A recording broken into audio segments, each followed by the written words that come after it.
Rubén Escamilla de Álamos, ¿de dónde viene la palabra asesino? Asesino.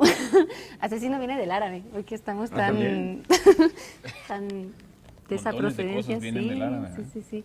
Viene de la palabra assassin, del árabe, y eso tiene un origen porque había un grupo de una secta religiosa que asesinaba en el siglo XI, en el sur de Persia, cometía asesinatos básicamente por venganzas políticas.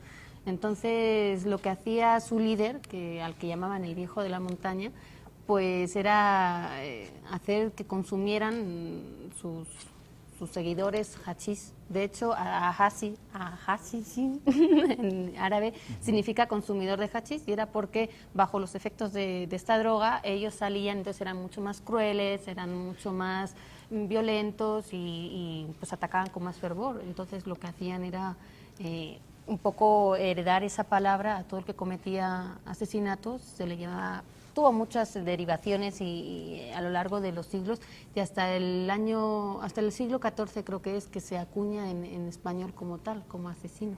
No, y fíjate que si a alguien le interesa la historia que estás refiriendo a profundidad, hay un libro muy bonito de Baudelaire que se llama Los paraísos artificiales. Es una serie, creo que son 2 o 3 largos poemas en prosa, digamos, o en fin, textos que están a caballo entre el poema en prosa y el ensayo, en el que tiene, digamos, como un gran elogio del hashish, y él ahí refiere justamente toda la historia del hashish a la luz de la historia que tú cuentas, digamos, de los primeros asesinos que eran los hashishinos, pues los que se metían hashish y ya, digamos, estando como drogados iban a matar gente, ¿no?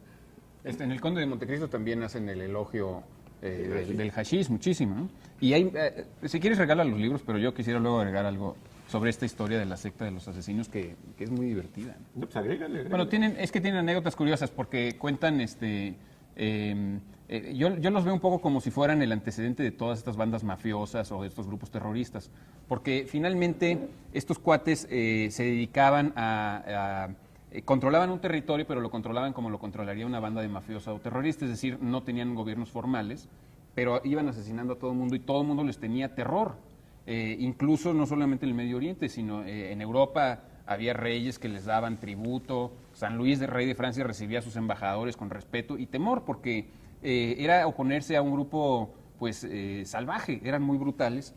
Y recuerdo, por ejemplo, una anécdota que es prácticamente la misma que pone Coppola en sus series del Padrino, porque había un califa de Persia que se oponía a Hassan y a sus hombres, a uno de sus sucesores, y este califa un día se despierta en su palacio, en su cama de siempre, y al despertar ve al lado de su cabeza en la almohada, ve un cuchillo y ve una carta escrita por el puño y letra del mismo Hassan, y en la carta decía: este cuchillo que ves al lado de tu cabeza habría sido muy fácil ponerlo en tu corazón, ¿no? Y no al lado de tu cabeza, No, en la pues almohada. como el Padrino, tal Exacto, cual. exactamente, es un poco la escena del Padrino, ¿no?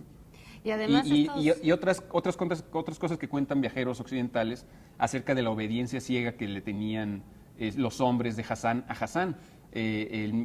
Yo supongo que es una exageración, pero uno de ellos juraba haber visto a un muchacho muerto porque Hassan le había pedido que se tirara por la ventana. O sea, literalmente se aventaban por la ventana. Si el jefe les decía, se tiran por la ventana, ¿no? Porque les tenía prometido pues un paraíso, en fin, ¿no? Y además duraron un montón de tiempo, creo que estuvieron como 200 años Sí. pues provocando todo este terror. Y las primeras noticias que se tienen en Occidente de este grupo es creo que por Marco Polo, de los viajes que empezaba a hacer, pues él ya tenía conocimiento de ellos y fue el que trajo esas noticias, y luego pues me imagino que ya las anécdotas también se Y extendieron. sus principales enemigos eran los cruzados, entonces empieza a ser otra vez, vuelven a haber una Vamos a- similitud La misma con historia. la situación de hoy, ¿no? Que la fuerza siempre ha sido muy fuerte, muy poderosa. Hasta tiran la casa por la ventana, tiran todo eso.